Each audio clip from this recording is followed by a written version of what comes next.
নমস্কার, আমি ডক্টর বোধিসত্ত্ব খান চলে এসেছি সহজ শেয়ার বাজারের আরেকটি নতুন এপিসোড নিয়ে।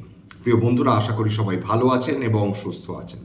বিগতকাল রাত্রে আমেরিকার বিভিন্ন সূচকগুলো যে উত্থান দেখল, সেটা মানুষ হয়তো খুব একটা বিশ্বাস করে উঠতে পারেনি। সেখানে ন্যাসড্যাক সেটা প্রায় 2.79% অর্থাৎ 3.3% বেশি উত্থান দেখলো। স্ট্যান্ডার্ড অ্যান্ড পুয়ার প্রায় 1.66% উত্থান দেখলো। ডাউ জোন্সও উত্থান দেখলো একই রাতে, এবং এদেরকে মূলত টানলো আর্টিফিশিয়াল ইন্টেলিজেন্স ডেভেলপমেন্ট কোম্পানিজগুলো, এবং তার মধ্যে অবশ্যই অ্যামাজনও রয়েছে। অন্যদিকে মাইক্রোসফট, তারা যে ফরওয়ার্ড আর্নিংসের ফোরকাস্ট করেছে, তার ফলে মানুষের মনের মধ্যে নতুন ধরনের একটা বিশ্বাস তৈরি হচ্ছে যে বিপুল পরিমাণ অর্থ মাইক্রোসফটের মতন কোম্পানিগুলো ডেটা সেন্টার এবং আর্টিফিশিয়াল ইন্টেলিজেন্সে বিনিয়োগ করে চলেছে, সেইটা হয়তো শেষ পর্যন্ত ফল ফলতে শুরু করবে সামনের কয়েকটা কোয়ার্টার থেকে। উল্লেখ্য, যেটা ব্লুমবার্গের রিপোর্ট, যে মাইক্রোসফট ইতিমধ্যেই তারা প্রায় $175 বিলিয়ন বিনিয়োগের তারা লক্ষ্যমাত্রা রেখেছে, অর্থাৎ 2026 ক্যালেন্ডার ইয়ার, এবং প্রথম কোয়ার্টার অর্থাৎ 2027 তাদের লক্ষ্যমাত্রা $50 বিলিয়ন, অর্থাৎ খুব সহজ ভাষায় বলতে প্রায় 5 লক্ষাধিক কোটি টাকা তারা কেবলমাত্র প্রথম কোয়ার্টার 2027 বিনিয়োগ করবে। এবং এই মুহূর্তে $175 বিলিয়ন বিনিয়োগ করার কথা তারা যেটা বলছে, সেটা কত পরিমাণ টাকা ধরা যেতে পারে? মোরাললেস ধরে নিন প্রায় রিলায়েন্সের যে মার্কেট ক্যাপিটাল রয়েছে, তার প্রায় সমান টাকা মাইক্রোসফট বিনিয়োগ করবে আর্টিফিশিয়াল ইন্টেলিজেন্স এবং ডেটা, এবং তার সঙ্গে ডেফিনেটলি ক্লাউডে। অর্থাৎ এই জিনিসগুলোর ওপর ভিত্তি করে, এই নতুন বিশ্বাসের উপর ভিত্তি করে আজকের এশিয়ান মার্কেট যেভাবে ঘুরে দাঁড়ালো, সেটা অভূতপূর্ব। এক সময় দক্ষিণ কোরিয়ার কসপি 17% বেশি উত্থান থেকে ফেলেছিল, শেষ পর্যন্ত বন্ধ হয় প্রায় 15% উত্থানের কাছাকাছি। তিনটে দেশের কথা তো এই বিগত কয়েকদিন ধরেই আলোচনা করে যাচ্ছি, যে নিক্কেই, তাইওয়ান এবং দক্ষিণ কোরিয়া। মাফ করবেন, নিক্কেই হচ্ছে জাপান, তাইওয়ান ওয়েটেড, এবং কসপি যেটা দক্ষিণ কোরিয়া একটি সূচক, এরা আজকে তুমুল উত্থান দেখেছে। নিক্কেই 225 3.92% উত্থান, তাইওয়ান 7.39% উত্থান, এবং কসপি শেষ পর্যন্ত বন্ধ হয়েছে 15.19% উত্থান নিয়ে। অর্থাৎ বিগত এক মাসের যে আন্ডার পারফরমেন্স, সেটা একদিনে তুলে নিয়েছে এই তিনটি দেশের সূচক। এবং দক্ষিণ কোরিয়ার মূলত যে দুটি কোম্পানি যারা মেমোরি চিপস, সেমিকন্ডাক্টরস এবং আর্টিফিশিয়াল ইন্টেলিজেন্স নিয়ে কাজ করে চলেছে, সেই এসকে হাইনিক্স এবং স্যামসুং, তাদের শেয়ারগুলোর একদিনে উত্থান এসেছে দুটিরই ক্ষেত্রে প্রায় 23%। ভাবা যায় একটা এই ধরনের বড় কোম্পানি, সুবিশাল কোম্পানি, তারা এক দিনে 23% উত্থান দেখেছে। এইখানেই প্রশ্ন চলে আসছে, তাহলে ভারতবর্ষ কি করছে? গোটা বিশ্ব জুড়ে, বিশেষত এশিয়ান মার্কেটগুলো যেভাবে উত্থান দেখছে, এবং তারই সঙ্গে মাথায় রাখতে হবে একইভাবে পতন দেখে চলেছে যেভাবে আমেরিকার মার্কেটগুলোর তারা গোটা বছর ধরেই উত্থান দেখে চলেছে। এবং মনে রাখবেন, যেখানে নিফটি 50 সেটা প্রায় 6.6% এখনো অবধি নেগেটিভ রিটার্ন দিয়েছে 2026-এ, সেই একই জায়গায় ন্যাসড্যাক 100 প্রায় 11.5% ওপর পজিটিভ রিটার্ন দিয়ে দিয়েছে তাদের বিনিয়োগকারীদের জন্য। অর্থাৎ যেটা দাঁড়াচ্ছে, ভারতীয় শেয়ার বাজার এই মুহূর্তে এখনো আন্ডার পারফর্ম করে চলেছে। হ্যাঁ, এটা ঘটনা বিগত দুদিন, অর্থাৎ কালকের আগের দিন এবং আজকের মার্কেট কিছুটা ঘুরে দাঁড়াবার চেষ্টা করেছে, কিছুটা রিবাউন্ড করার চেষ্টা করেছে, কিন্তু সেইটা কিন্তু যথেষ্ট কনভিন্সিং এটা বলা যাবে না। কারণ নিফটি 50 আজকে মাত্র 66 পয়েন্ট উত্থান নিয়ে বন্ধ হয়েছে, সেন্সেক্স প্রায় 166 পয়েন্ট, নিফটি 50 এখনও কিন্তু এই 24,500 নিচেই দাঁড়িয়ে আছে। লাস্ট আজকের বন্ধ হয়েছে 24,383, অর্থাৎ 24,500 যে বড় গাঁট, যেটা দারুণ রেজিস্ট্যান্স হিসাবে কাজ করছে, সেইটা কিন্তু নিফটি কনভিন্সিংলি এখনো ভাঙতে পারেনি।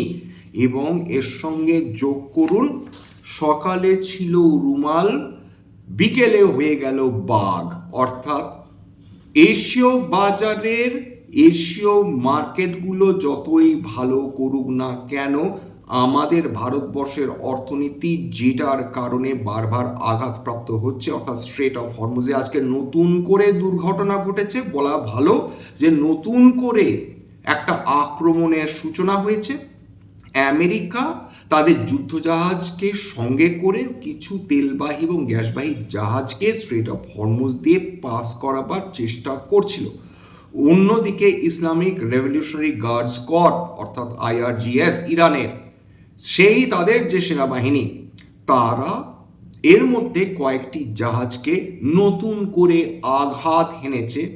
বিস্ফোরণের খবর শোনা গিয়েছে এবং ইরান স্ট্রিক্ট ওয়ার্নিং দিয়েছে যে তাদের নির্দেশিত পথে জলপথ দিয়ে যদি এই জাহাজগুলো যাতায়াত না করে তাহলে তারা এই তেল এবং গ্যাসবাহী জাহাজগুলোকে ক্রমাগত আঘাত করতে থাকবে।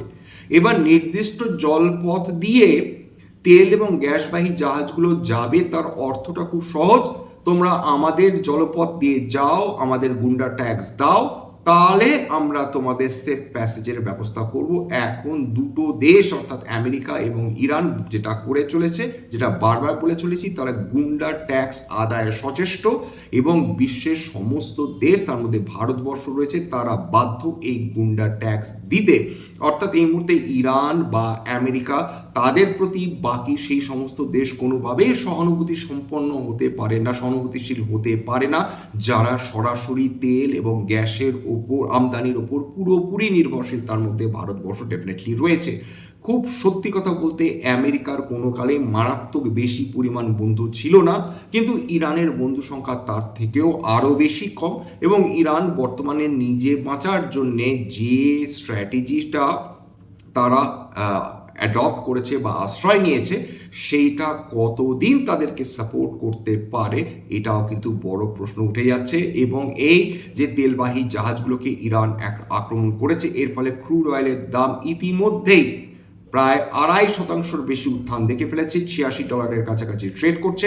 ব্রেন্ট ক্রুড প্রায় মোটামুটি বলা যেতে প্রায় আবার $90 প্রতি ব্যারেলে পৌঁছে গিয়েছে। সোনার দাম 1% বেশি পতন ঘটেছে, রূপোর দাম 2.23% কাছাকাছি পতন ঘটেছে। তেলের দাম ইউজুয়ালি যখন উঠতে থাকে সোনার দাম নামতে থাকে, অন্তত বর্তমান পরিবর্তিত পরিস্থিতিতে, যদিও হিসেব মতন যুদ্ধ বা কোনো জিওপলিটিক্যাল টেনশন থাকলে সোনার দাম ইউজুয়ালি বৃদ্ধি পায়, কিন্তু এই ক্ষেত্রে যেটা দাঁড়াচ্ছে যে ক্রুড অয়েলের দাম উঠলে সোনার ঠিক অপোজিট রিয়াকশন দেখাচ্ছে। আজকেরও তার ব্যতিক্রম ঘটেনি। এর মধ্যে ভারতবর্ষের কিছু নামি দামি কোম্পানি তাদের রেজাল্টস ডিক্লেয়ার করেছে। আইটিসি তাদের রেজাল্ট একেবারেই ডিসঅ্যাপয়েন্টিং বলা যেতে পারে। তাদের নেট প্রফিট 27% বেশি পতন হয়েছে, তাদের মোট প্রফিট দাঁড়িয়েছে এটা কিন্তু 3,579 কোটি টাকা, বিগত বছরের তুলনায় 27%, মানে 1/4 প্রফিট কমে গিয়েছে। এবং আইটিসির এই পতনটা অস্বাভাবিক নয়, তার কারণ ইতিমধ্যে সরকার বিপুল পরিমাণ ট্যাক্স, তাদের যে তামাক সামগ্রীগুলো ছিল তার উপর হিউজ ট্যাক্স সরকার সিন ট্যাক্স বসিয়েছিলেন, সেখানে আইটিসি ধাক্কা খেয়েছে 1 নম্বর। 2 নম্বর, মধ্যপ্রাচ্যে যুদ্ধের ফলে তেলের দাম এবং গ্যাসের দাম বৃদ্ধির ফলে এবং এল নিনো যে এফেক্ট চলছে তার ফলে শস্য মারাত্মকভাবে ক্ষতিগ্রস্ত হচ্ছে। সমস্ত কিছু মিলিয়ে আইটিসির যে কাঁচা মালগুলো অর্থাৎ যে কৃষি পণ্যগুলো তাদের প্রয়োজন হয়, সমস্ত কিছুর দাম বিপুল হারে বৃদ্ধি পেয়ে গিয়েছে এবং আইটিসির প্রফিটেবিলিটি কমে গিয়েছে, এটা বললে অত্যুক্তি হবে না। এবার চলে আসি আজকের কিছু কোম্পানিজ, তারাও ফলাফল প্রকাশ করেছে। বাজাজ ফিনান্স দুর্দান্ত রেজাল্ট করেছে, এর ফলে এই কোম্পানিটি 52 সপ্তাহের নতুন উচ্চতা ছুঁয়েছে, আজকের 8.32% উত্থান। এছাড়া Torrent Pharma, Laurus Labs, Sun Pharma, Apollo Hospitals, Divi's Labs, এরা প্রত্যেকে হেলথ কেয়ার এবং ফার্মা কোম্পানি। খেয়াল করে দেখুন বিগত কয়েকদিন ধরে ফার্মা কোম্পানিজগুলো আবার আউট পারফর্ম করতে শুরু করেছে। এই প্রত্যেকটা কোম্পানি যাদের নাম বললাম তারা আজকের আবার নতুন করে 52 সপ্তাহের উচ্চতা ছুঁয়ে ফেলেছে। এছাড়া বাজাজ অটো, সোনা বিএলডব্লিউ তো প্রত্যেক দিন বা নিত্য নতুন তার লাইফ হাই ছুঁয়ে চলেছে, আজকেরও ব্যতিক্রম না, আজকেরও তার 52 সপ্তাহের নতুন উচ্চতা এবং লাইফ হাই ছুঁয়ে গিয়েছে। এছাড়া রয়েছে টাইটান কোম্পানি, সেটাও আজকে 52 সপ্তাহের উচ্চতা ছুঁয়েছে। এইবার চলে আসছি আর্টিফিশিয়াল ইন্টেলিজেন্স কোম্পানির কিছু খবর। দেখুন, আর্টিফিশিয়াল ইন্টেলিজেন্স ভালো করতে পারে এই আশা জাগিয়েছে অ্যামাজন এবং মাইক্রোসফট।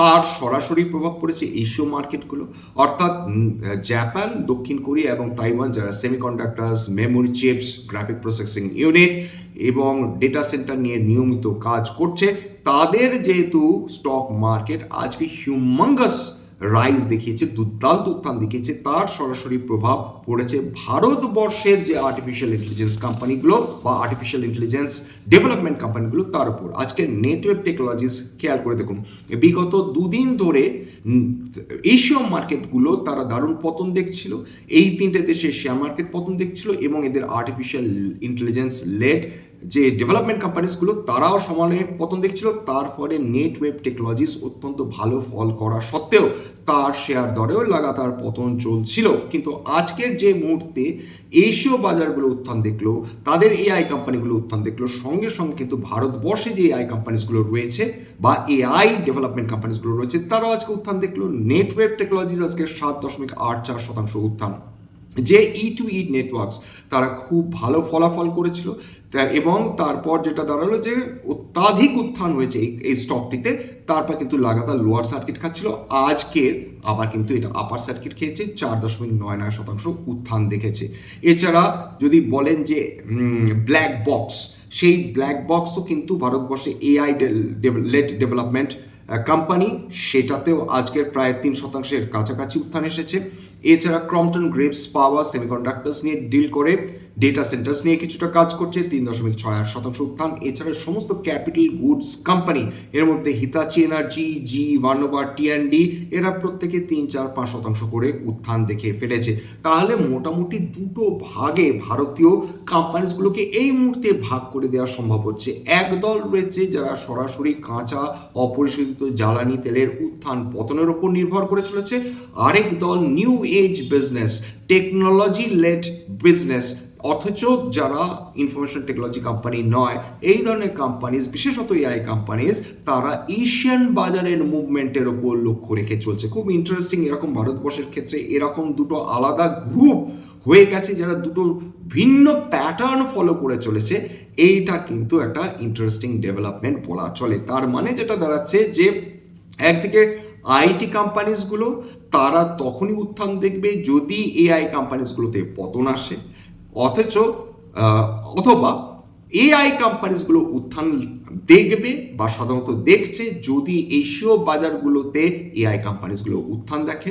অন্যদিকে তেলে আন্তর্জাতিক বাজারে তেলের দাম কমলে সাধারণত যাদের সরাসরি বিরূপ প্রভাব পড়ে, যদি তেলের দাম বৃদ্ধি পায় বা গ্যাসের দাম বৃদ্ধি পায়, তখন তারা পজিটিভলি রিয়্যাক্ট করছে, অর্থাৎ তেলের দাম কমলে।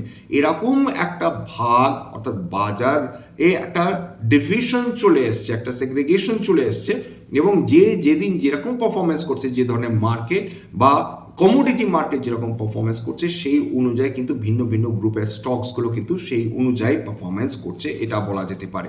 এছাড়া আজকের কসপি অর্থাৎ যে কোরিয়ান যে ইন্ডাইস বা সূচক, সেটাতে প্রায় 15% কেন উত্থান এলো, তার পেছনে অন্যতম আরেকটি কারণ হচ্ছে যে দক্ষিণ কোরিয়া গভর্নমেন্ট তারা $13.9 ট্রিলিয়ন অর্থাৎ মোটামুটি ধরে নিন প্রায় 13 লক্ষ কোটি টাকা, ঠিক শুনেছেন, 13 লক্ষ কোটি টাকা তারা কেবলমাত্র ডেটা সেন্টার এবং আর্টিফিশিয়াল ইন্টেলিজেন্স এবং বিভিন্ন ইনফ্রাস্ট্রাকচার, অর্থাৎ AI related, data centre related infrastructure ডেভেলপমেন্টের জন্য তারা সরাসরি বিনিয়োগ করবে কোরিয়া ইনভেস্টমেন্ট কর্পোরেশন। এর আগে কোরিয়া ইনভেস্টমেন্ট কর্পোরেশন তারা বিভিন্ন বিদেশের যে কোম্পানিজগুলো ছিল সেখানে বিনিয়োগ করতো বা বিভিন্ন অ্যাসেট বিদেশি যে অ্যাসেটগুলো ছিল সেখানে বিনিয়োগ করতো। এখন দক্ষিণ কোরিয়ার গভর্নমেন্ট তারা অনুমতি দিল যে প্রয়োজনে এই যে কোরিয়া ইনভেস্টমেন্ট কর্পোরেশন কেআইসি, তারা ইচ্ছে করলে নিজেদের দেশে যে স্ট্র্যাটেজিক অ্যাসেটসগুলো রয়েছে, অর্থাৎ এআই, ডেটা সেন্টার, ইনফ্রাস্ট্রাকচার, সেখানেও তারা প্রথমবারের জন্য বিনিয়োগ করার সুযোগ পাবে। অর্থাৎ সরকার একটা বুস্টার ইনজেকশন দিল বলা যেতে পারে কোরিয়ান মার্কেটে, এবং তার ফলে কোরিয়ান মার্কেট আজকে তড়বড় করে বৃদ্ধি পেয়েছে, এইটুকুনি বলা যেতে পারে। এবার আমাদের এফআইআইসদের গল্পে আসি। এফআইআইসরা ফিরে আসছে, বিগত 3 দিন ধরে তারা লাগাতার কেনাকাটি করছে। 28 জুলাই তারা 750 কোটি টাকার কাছাকাছি তারা বিনিয়োগ করেছিল বা নেট বায়াস ছিল। এবার 29 জুলাই তারা প্রায় 3000 কোটি টাকার শেয়ার কেনে, 30 জুলাই অর্থাৎ বিগতকাল তারা 3600 কোটি টাকার শেয়ার কিনেছিল, এবং একই দিনে অর্থাৎ বিগতকাল ওই দিন কিন্তু ডিআইআইসরা বহুদিন পর তারা 1000 কোটি টাকার কাছাকাছি তারা কিন্তু শেয়ার বিক্রি করে দিয়েছে। এইটা কিন্তু ভীষণ ইন্টারেস্টিং। দেখ, আজকে যে কোম্পানিগুলো সর্বাধিক উত্থান দেখেছে তার মধ্যে রয়েছে বাজাজ ফিনান্স, অলরেডি বলেছি প্রায় 8.32% উত্থান, হুয়ান্ডাই মোটরস 8% বেশি উত্থান, বাজাজ ফিনসার 6.27% উত্থান, এই প্রত্যেকটা কোম্পানি ভালো পারফরমেন্স করেছে। এছাড়া টরেন্ট ফার্মা 5%, অশোক লেল্যান্ড প্রায় 5%, কেনস টেকনোলজি এটা কিন্তু খেয়াল করে দেখুন বিগত কয়েকদিন ধরে দারুণ আউট পারফর্ম করে চলেছে, আজকেরও 5%-এর বেশি উত্থান। এছাড়া গেল সেটা 4.5%, চোলা ইনভেস্টমেন্ট, আইনক্স উইন্ড এবং কেআই ইন্ডাস্ট্রিজ প্রত্যেকেই 4%-এর বেশি উত্থান দেখেছে। এখানেই শেষ করছি। আপাতত আমাদের ওই 25-24,500 কিন্তু গাঁট হয়ে বসে রয়েছে। যেদিন বারবার বলেছি, যেদিন কম্প্রিহেন্সিভলি 24,500-এর উপর বন্ধ হবে এবং 1 বা 2 দিন তার ওপর লাগাতার ট্রেড করবে, সেদিন আমরা হয়তো বলতে পারি যে এই শক্ত গাঁট বা শক্ত রেজিস্ট্যান্সটা হয়তো বা নিফটি সেটা ক্রস করতে সক্ষম হলো, এবং তার জন্য ডেফিনেটলি আন্তর্জাতিক বাজারে ক্রুড অয়েলের দাম কিন্তু কম থাকতেই হবে। ইরান আমেরিকার যুদ্ধ কন্টিনিউয়াস চলবে, ক্রুড অয়েলের দাম লাগাতার বৃদ্ধি পেতে থাকবে, অথচ ভারতীয় শেয়ার বাজার একই সঙ্গে উত্থান দেখবে, এটা কোনোভাবেই হতে পারে না। যাকে এখানে শেষ করলাম। স্ট্যান্ডার্ড ডিসক্লোজার যে কোম্পানিগুলো নিয়ে আলোচনা করলাম, হতে পারে তার মধ্যে কয়েকটা কোম্পানিতে আমার বা আমার পরিবারের বিনিয়োগ থাকলেও থাকতে পারে, ভবিষ্যতে যদি নতুন করে কিনি বা বিক্রি করি আগামী বিজ্ঞপ্তি দিয়ে কিনতে বা বিক্রি করতে পারবো না। স্ট্যান্ডার্ড ডিসক্লেমার, এটা কেবলমাত্র একটা এডুকেশনাল চ্যানেল, বাঙালি বিনিয়োগকারীদের ইনভেস্টমেন্ট অ্যাওয়ারনেস বৃদ্ধির জন্য। এখানে কোনো ধরনের কোনো শেয়ার বা কোনো অ্যাসেটের বাই সেল রিকমেন্ডেশন, সাজেশন বা অ্যাডভাইস দেওয়া হয় না। আমার কথা শুনে যদি কোনো অ্যাসেট বা কোনো শেয়ারে বাই সেল সিদ্ধান্ত নেন, ক্ষতির মুখোমুখি হতে পারেন। সুতরাং সবসময় একজন সেবি রেজিস্টার্ড ইনভেস্টমেন্ট অ্যাডভাইজারের পরামর্শ নেওয়ার চেষ্টা করবেন বা নিজের ডিউ ডিলিজেন্স করবেন, সেক্ষেত্রে আপনারা উপকৃত হলেও হতে পারেন। সবশেষে যেটা বলি, যদি এই ধরনের এপিসোড আপনাদের ভালো লাগে প্লিজ একটা লাইক দেবেন, প্লিজ সাবস্ক্রাইব করবেন, এবং যদি সত্যি মনে আমার বাঙালি ভাই বোনদের জীবনে একটুখানি ভ্যালু অ্যাড করতে পেরেছি প্লিজ নিজের গ্রুপে শেয়ার করে দেওয়ার চেষ্টা করবেন। আজকের জন্য নমস্কার।